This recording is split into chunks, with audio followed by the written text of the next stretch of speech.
सबने दिया हमको चोट, अब की बार अपनी पार्टी अपना वोट। कि हैदराबाद के भाईजान ओवैसी भी वहाँ से ताल ठोक चुके हैं। आज ये नया नहीं, ये 6 महीना 1 साल पहले से कहीं ना कहीं ये सीट जो है ना अख्तरुल ईमान के पाले में जाता हुआ दिख रहा है। इस बार जनता के इन तमाम चीज़ों को देखा जाए।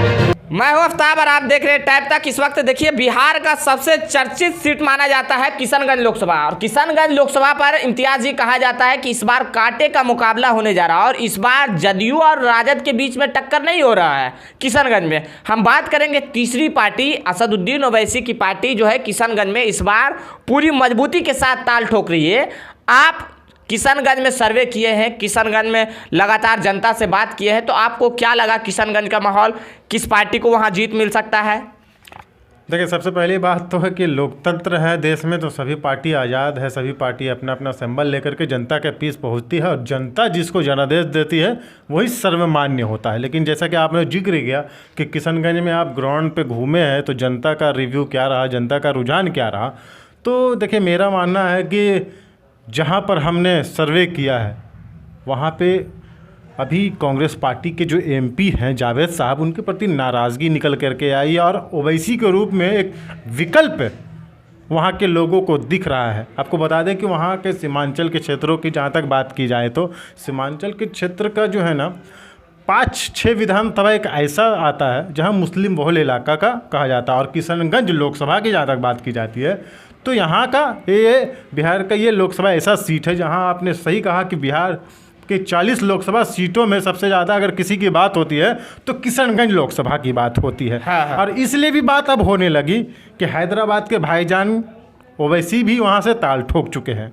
आज ये नया नहीं, ये 6 महीना 1 साल पहले से अपने अमौर से विधायक अख्तरुल ईमान को हिंट्स दे दिए थे कि आप तैयारी में लग जाइए। हाँ। अबर जो है ना 24 में शंखनाथ किशनगंज के जनता के साथ अच्छा, भी करने वाले हैं। आपने तो बता दिया कि डॉक्टर जावेद के साथ नाराजगी है। हाँ, वहाँ के लोगों में। वहाँ के लोगों ठीक, आप सर्वे किए, ठीक है, नाराजगी है, लेकिन मास्टर मुजाहिद एक विकल्प और भी तो है। मास्टर मुजाहिद अगर देखा जाए तो प्रतिद्वंदी के हिसाब से देखा जाए तो बहुत अच्छा विकल्प हो सकते थे किशनगंज की जनता के लिए, और अख्तरुल ईमान को कड़ा जो है ना प्रतिद्वंदी के रूप में मास्टर मुजाहिद माना जाता। लेकिन कहीं ना कहीं नीतीश कुमार की पार्टी का जब से भाजपा में गठबंधन हुआ, ये कहीं ना कहीं जनता के बीच एक मैसेज गया है कि जो है ना जनता लगातार कह रही है कि हर हाल में मास्टर मुजाहिद अगर निर्दलीय चुनाव लड़ते हैं तो कहीं ना कहीं मास्टर मुजाहिद जो है ना टक्कर दे पाते अख्तरुल ईमान को निर्दलीय के तौर पर। लेकिन ये जो मुस्लिम बहुल क्षेत्र कहा जाता है किशनगंज को, वर्चस्व दिखता, उनका एक अपना कोर वोटर जो है वो जो रहे हैं वो जो पहचान उन्होंने बनाई है वो दिखता। लेकिन जिस तरीके का जब से भाजपा में जाना नीतीश कुमार का, कहीं ना कहीं ये सीट जो है ना अख्तरुल ईमान के पाले में जाता हुआ दिख रहा है। इस बार जनता के इन तमाम चीज़ों को देखा जाए तो अब बताइए, मुसलमान तो हमेशा से भाजपा को हराने के लिए वोट करता रहा है। हाँ, करता रहा है, इससे तो किसी का इनकार नहीं है ना। हाँ। अब जेडीयू उनके साथ गठबंधन में है तो क्या आपको लगता है कि कितना % वोट उधर कन्वर्ट कर पाएंगे मुसलमानों का?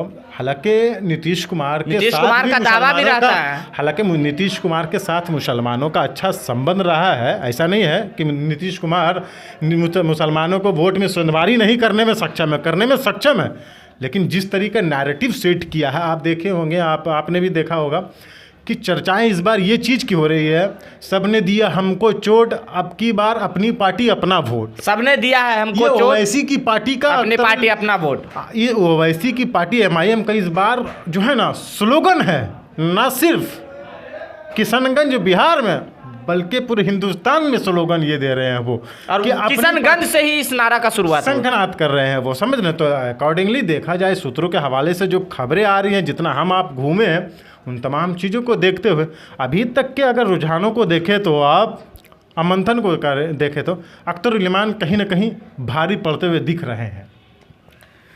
तो चलिए, ये थी इनकी राय किशनगंज से। अगर आप किशनगंज से हैं तो आप अपनी प्रतिक्रिया कमेंट बॉक्स में जरूर दीजिएगा। अगर आप किशनगंज से बाहर हैं तो आप आप क्या सोचते हैं किशनगंज लोकसभा सीट के बारे में, आप अपनी प्रतिक्रिया जरूर दें। मिलते हैं अगली वीडियो में, तब तक के लिए इतना ही। जय हिंद, जय भारत।